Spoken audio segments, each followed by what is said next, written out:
Yo, what's good, YouTube? It's your boy NosaaNation, man. Today we got a new special video, man. Larry Bird stories that prove he's the best trash talker. You guys have wanted me to react to this video, and you guys love the Larry Bird Ultimate Mixtape video as well. It's at 12K views. Thank you for getting me to 12K views. You guys deserve another video related to Larry Bird, man, because Larry Bird was the man. I ain't gonna lie to you. You know what I'm saying? He was the man. You know what I'm saying? So, yeah. Larry Bird stories that prove he's the best trash talker. I've never seen this before. I'm actually very glad that somebody actually requested for me to react to this, man. So I'm excited. I'm excited to see to hear these stories, man. For real. I'm excited. You know what I'm saying? It's gonna be interesting. With that being said, be sure to smash that like button, comment, subscribe. You know, all that bull. Finish that. Let's get straight to the video. Larry Bird was one of the biggest trash talkers in basketball. And a lot of people say, really? You know, they thought it was Reggie or Charles. Bird used to tell me, look here, man. You're supposed to be a great defender, right? And I'm going to make sure I tell you where I'm going to shoot the ball at. Yeah, he said, I'm going to get it right here. I'm going to shoot it right in your face. And I'm looking at this guy like, he's nuts. Oh, my gosh. Jump in your face right there in that corner. And it's going to be your Christmas present. I'm going to wrap it up and bust your head open. And that's exactly what he did. If he tell you you're going to hit a shot to a certain place, he's going to do just that, and ain't nothing you can do about it. Being a better player each step I took, I was able to do a little bit more than the other guys. I had a green light. I could make plays. But I always knew early on, especially when I was a junior, senior high school, that probably the outcome of the game was going to depend on me. Yeah, I interviewed Gary Payton, a venomous trash talker. And I asked him who the most vicious trash talker he's ever encountered. He said Larry Bird. Oh, no question. Bird talk shit like we talk. Let me tell y'all something. Bird used to tell me, look here, man. I'm going to go shoot this motherfucking jumper in your face right there in that corner. And it's going to be your Christmas present. I'm going to wrap it up and bust your head open.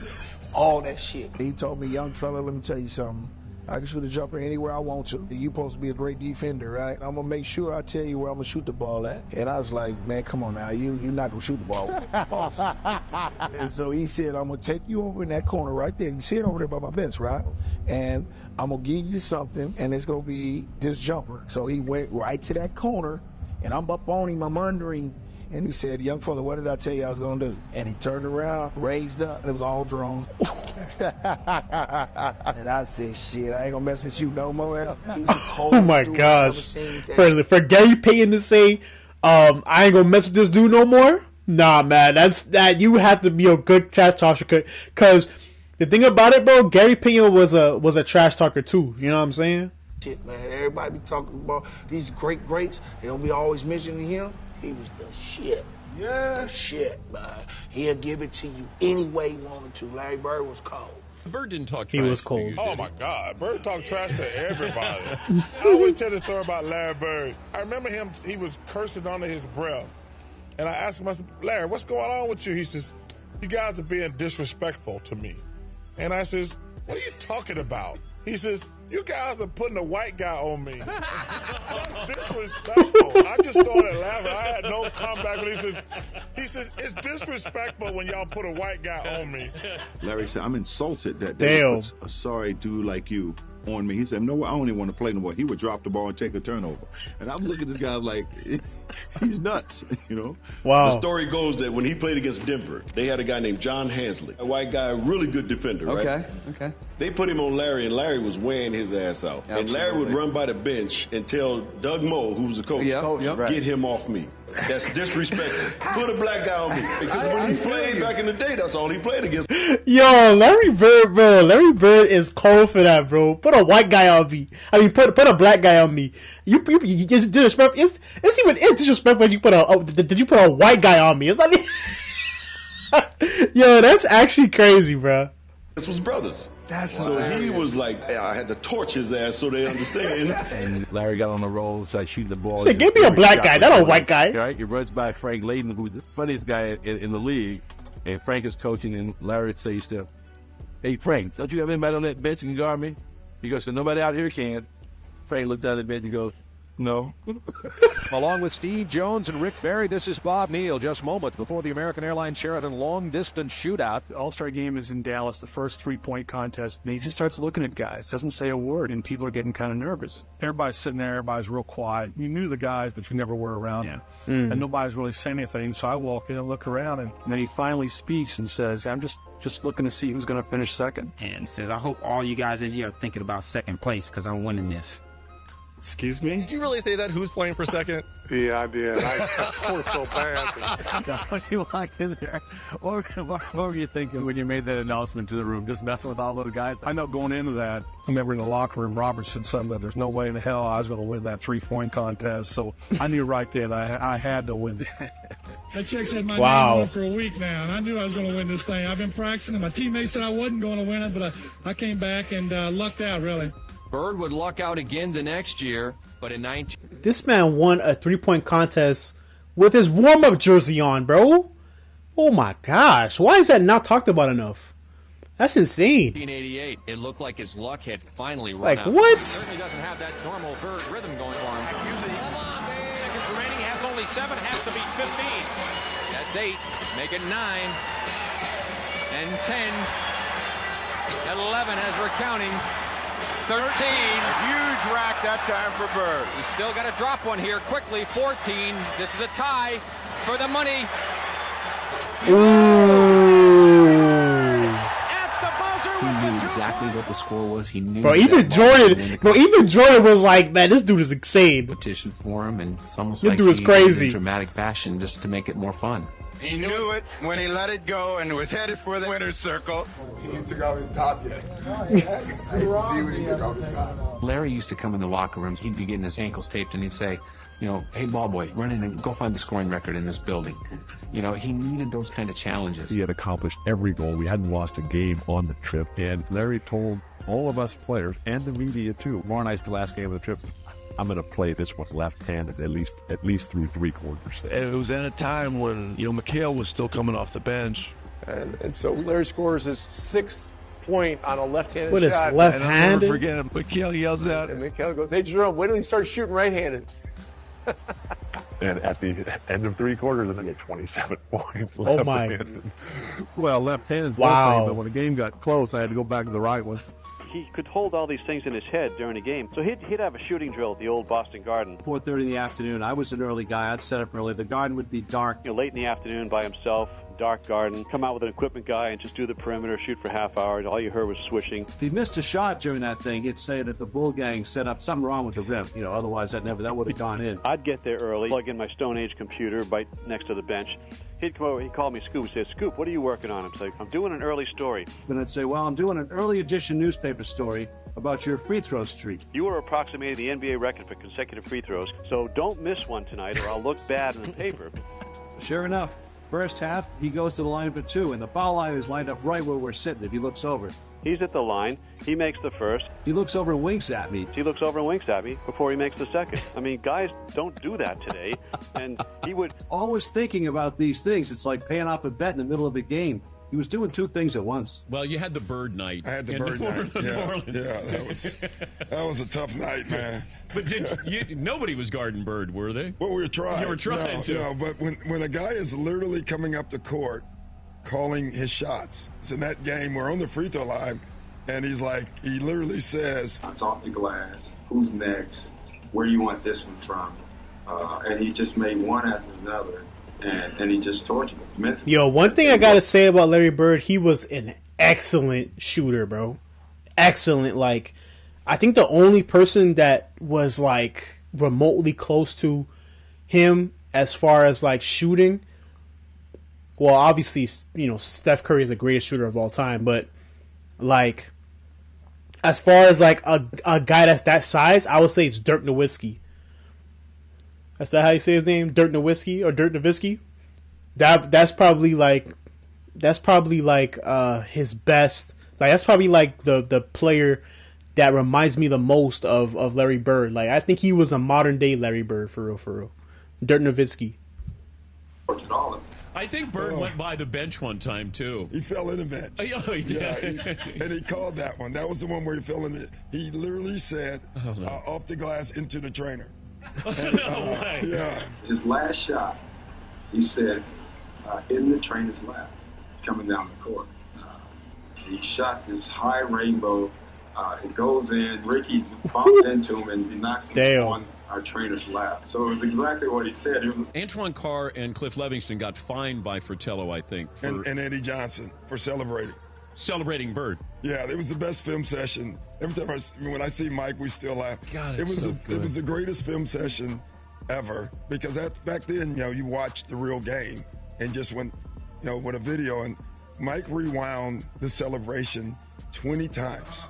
And they show a shot of our bench. Cliff Livingston and Eddie Johnson are standing up giving each other high fives. I mean, everybody was entertained by this. Even the guys on the Atlanta bench. They got fined for that, I heard. Yeah. Watch the reactions on the Atlanta bench. You see Scotty Hastings watch Cliff Levingston over here. I think this is Cliff. That is just crazy. That shot is crazy, though. And Fratello wouldn't let it go. He just kept rewinding.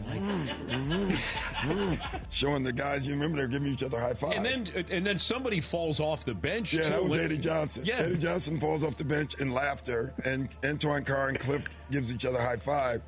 And our film session was 20 minutes of that. And, yeah, and so it was a bad night. The first game against Larry Bird, it was shocking. And I'm a rookie, I go shake his hand, and he put both hands behind his back. And I'm saying, okay, he's getting his head ready to play. First play of the game, he says, I don't know where they got you guarding me, Holmes. And he shoots a 3. I was pissed. I said, I wasn't mad he hit the 3. But this bitch just called me Holmes. And so it's set up for a really interesting game. Because I remember one time I came down and I dunked it on him. He laying on the ground. He fouled me, and I'm pointing. Oh, Dominic Wilkins. He said, I like you. He said, you got balls, but I'm still going to get 30 on your ass. He got about 38, so he kind of proved his point. But I had to pay my dues. He said, I'm going to get 30 on your ass, and he scored 38 points? Oh, my gosh. Upset about Damn. Because, back then, as a rookie, you got to pay your dues. Simple as that. It was funny, the first time that I played in my rookie year, I guarded Larry Bird, and it took me about 10 minutes to realize I should be probably guarding him instead of staring at him. And he came down, it was funny, he came down one time, and Mark West was the center on our team, and Larry looked at me, and then he looked at Mark, and he said, Mark, I'm going to go down, I'm going to come off the screen, I'm going to catch it right there, I'm going to turn around, I'm going to shoot it in the rookie's face, and then I'm going to run down the floor. And that's exactly what he did. And I'm sitting there. That just happened. Damn. But did he talk to you, or you weren't good enough? He talked through me. He never addressed me. I love that. Like I wasn't even there. And did Mark West going, Mark was like, all right. Okay, yeah, all right. You probably will. Good luck. And then he did. He did it. Well, there was nothing I could do about it. He backed up whatever he said. If he tell you he's going to hit a shot to a certain place, or if he's going to take you down to the post, turn around, hit a fadeaway J, he's going to do just that, and ain't nothing you can do about it. These guys came in together in 81. There's Kevin, there's Larry, there's Robert. Dennis Johnson, Danny Ainge, they knew what each other could do. And what I did was said, okay, let's see what's happening out there. And you'd see Larry shooting a three-pointer, and then I call a timeout, and they didn't count the three-pointer. Larry just hit what would have been the game-winning shot that KC called timeout. It won't count. It does not count. Boston had called a timeout. Larry came back to the bench, and he was a little upset. So he's very upset with that, so I diagrammed the play. He says, head with the play, Case. Hey, guys, when I come back after timeout, I'm going to go right to the same spot. I'm going to kick it in. Give me the ball and tell all the rest of the guys to get out of the way. I said, shut up, Larry. I'm the coach here. Okay. All right. Then you should take the ball out, give it to Kevin, then you throw it to Larry, and everybody get the hell out of the way. Celtics are down by 2 points, and Bird is out by the three-point line, and he's being guarded by a guy named Johnny High. He goes down before the ball is thrown in, and he's standing right in front of the Phoenix bench, and he looks at all the guys on the bench and says, yeah, I'm just fixing to bust a 3 on you guys and just go home. I'm tired of this. And he says, watch my hand as I follow through. And, Johnny High sort of smiles and laughs about it. And I was supposed to cut off the high post and post up for a second and then go across and set a pick. Well, I came off the pick and I was wide open and I stood there waiting for the ball. I had a smaller guy to post up and Larry just waved me out of the way saying, get out of here, get out of the way. And then he just turns around and shoots a perfect 3. As the ball's in the air, he kind of turns towards the Phoenix bench and yells, told you so. As he continues on to the dressing room. Now, that's what you call arrogance. And from that time, I learned to Wow. run Larry's play, not the coach's play. He wanted the light. Here, he kind of turns towards That the shot was bench, insane. yells, "Told you so!" He stops running He to said, the "Told." locker room. As he continues on to the dressing He room. pointed to the Now, bench, this is what you too. call arrogance. And from that time, I learned to run Larry's play, not the coach's play. He wanted the light on him. He wanted the focus, and he wanted that ball. And if Casey would ever call somebody else's play, Larry would just say, no. I'm shooting this ball, and he would. I get a charge when I tell someone on the opposing team that I'm going to hit the last second shot and then do it. That's what it's all about. Tie game, 13 seconds to play. Celtics basketball. During the timeout, I'm going through a play. And about that time, Larry steps in and says, Coach, why don't you just give me the ball and tell everybody to get out of the way? It's Larry. If he wants the ball, he wants the ball. After the timeout, we walked back on the court, and then Xavier was guarding him. So he tells Xavier, he says, I'm getting the ball. I said, I know, I'm going to be waiting. And he said, I'm going to get it right here. I'm going to shoot it right in your face. 5, and Bird has the basketball. Look out. Larry Bird, just phenomenal the way that... He came out when about that exact spot and shot a shot right in my face. Damn. You know, he was like, I didn't mean to leave. Hey, look, it's one thing to trash talk. It's another thing you gotta back it up, man. If you're gonna trash talk, you gotta back it up. You know what I'm saying? Like if I'm guarding somebody and I'm like, your jump shot is broke, your jump shot is broke, and they shoot a shot and they break it, bro. I backed up my claim. I backed it up. You know what I'm saying? So. Clock. I went back to the sideline. Like I mean, I used to be a trash talker one too. of the biggest trash talkers in basketball, and a lot of people say, "Really?" You know, they thought it was Reggie or Charles. Larry Bird talked more trash. In Charles Barkley shot a ball at the cameraman. What the fuck? Charles Barkley shot a ball at a cameraman. That's crazy. Trash talkers in basketball, and a lot of people say, "Really?" You know, they thought it was Reggie or Charles. Larry Bird talked more trash on the basketball court than anybody I've ever played against. So we playing them. Shot the ball. He says to James Worthy, he says, "You guys don't have to worry about it. That's over Kareem, bro." And I'm gonna catch it, I'm gonna shoot it, and I'm gonna tie the game or win the game, whatever the case may be. They take the ball out, and I think it was either Danny or DJ, the late great DJ. Yeah. You DJ coming down, right, with the ball. Oh, great DJ, that's good. So pass it to Larry, he's in that corner. Now I got to go out and close Larry Bird out. So as I'm running out to Larry Bird, he's talking trash to me. I don't know why you running out here. Who says that in the middle of the game? He said, I'm going to wait till you get one step away from me and I'm going to shoot it right in your face. So I got one step away. He shoots it all net. 3-pointer, good. Take the ball out, man crow right to the corner, caught the shot, shot a 3. Made it. Wow. Are you effing kidding me? And he turned to me and said, you did all that running for nothing. And he was saying in such a calm way that you didn't think it was trash talking, but it was trash talking. You're not going to tell me you're going to go over there and shoot the ball in my face. That's trash talking. But he would tell you before the play even started. He'd tell you where he's going. He'd tell you when he catches it, there's nothing you can do about it. And it was great trash talking. Because it wasn't vulgar. I mean, yo, I ain't gonna lie, bro. Larry Bird was a problem. He was a problem. In his chest, you can just be standing next to him. You know, I would jump out and try to block a shot on rotation, and he'd say, "Scott, you jump high, but you don't jump that high. You can't get this." So, Scott, you're a little too late. Scott, you're not getting that. Why are you even jumping? Why are you running out? Why are you even jumping? But it was all game. He'd say something like, "Don't do that." Yeah, don't do that. Yeah, I mean, he talked the whole game, and it was. You know, after the game and after years of thinking about it, you're like, man, that dude, why he's one of the greatest players ever played. He was ridiculous. He came on here.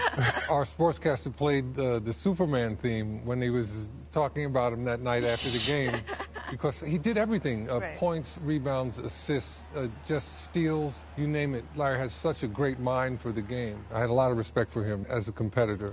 That competitive nature, the work ethic. R.I.P. Kobe. A lot of questions. You know, playing with Byron Scott, I asked him a lot of questions. Eddie Jones, Magic, James Worthy, Kurt Rambis, all the Laker greats, I would always sit down and just ask them questions. What actually happened there? What did you feel there? Why? You know, Bird tough to defend. Why? Because you look slow as shit to me. So like, I'm missing something. So like, tell me what I'm missing. You know what I mean? You know, like I was saying, growing up in Boston, people all used to always talking about that he can't jump, he can't do this, he can't do that. And, you know, a lot of my friends was like that, you know. So, I got to the league. I called all my friends back up. I said, all that trash that you were talking, you need to squash all that. This man is great. Whatever you were saying, for a man who can't jump, he's demolishing everybody. He's doing it on everybody. He's doing it on the best defensive players in the league. Yeah. I never forget driving, and I'm listening to a game. It's New Mexico State playing Indiana State. That's Patrick Ewing. Care about the game, but New Mexico State is right up the I don't know who this from is, El though. Paso, and I went to UTEP, and we're big Put in the rivals. comments, So though. I'm hoping that Indiana State will beat New Mexico State. And I'm listening to the radio, and I have no clue of the players on either team. All of a sudden, this name keeps coming. Bird. He goes to the right. Bird. He makes the shot. Bird. I said, God damn, who is Bird? Bird. Here's Bird. And Bird this, and Bird. Oh, did you see the pass that Bird made? I can't see it, but I'm just trying to imagine it. When the time I got to the end, I said, damn, that brother can play. When I got the newspaper the next morning and saw Larry's picture, I said, damn. Larry, it wasn't you, be honest with you. The young lady that said you were her favorite player, mine too. I love you too, Magic, but not as much as I like Bird. Always talk about great basketball players, and they don't never mention him to be up in that round. But Larry Bird was cold. I don't think nobody ever could get out with him. You ask Magic. Facts. That's why Magic had a run, and he was mad when he had to retire in '92 because of what he was going to be missing with Larry Bird. And then you remember Larry Bird took 2 more years, and then he quit because he said his main guy who he wanted to play against is gone. I'm going to tell this story. We're in L.A., and I'm hurt. I got a pulled hamstring, so I'm not playing tonight. So I can't play against the Celtics. I'm killing myself. Larry warming up. The anthem is sung and get introduced. And right before they go out on the court, Larry comes down. He says, you know what? Since you're here, I'm going to put a show on for you. So you just sit back and watch, okay? Don't worry. I'm going to put a show on for you. And I'm like, man, get out of my face, man. Want to hear that? This Celtics and the Lakers. And he went out.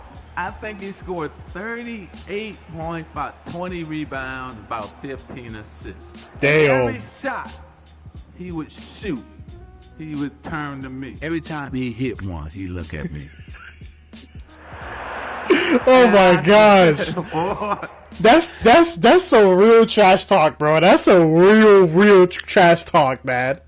Every shot he takes, you looking at Magic, and Magic's praying like, this motherfucker. Magic's probably like, no, I wish I could go out there. The thing about it that I love about you is that most guys talk trash and can't back it up. Facts. But Mr. Bird, you can back your trash talking up. That's true. And last but not least, I'm going to say this because you told me one lie. You only told me one lie in your career. Only one. And you only lied to the fans and all the people in the world one time. Do you know what that lie was? You don't remember, do you? Larry Bird said that there would be another Larry Bird one day. And Larry, there will never, ever, ever be another Larry Bird. And wow. So, he's mine, and I signed it to you, to the greatest basketball player ever, but more important, a friend forever. I love you, I respect you, and I admire you. Wow. Legends, bro. I love when 2 legends can coexist, bro. For real. For real, man. But with that being said, let me see you guys. And with that being said, thank you guys for watching. Put in the comments down below any videos that you want me to react to, like which videos related to Larry Bird or just related to basketball in general. I love basketball. Basketball is my favorite sport. Okay. And with that being said, thank you for watching. Like I said before, and I'll see you guys in the next video, man.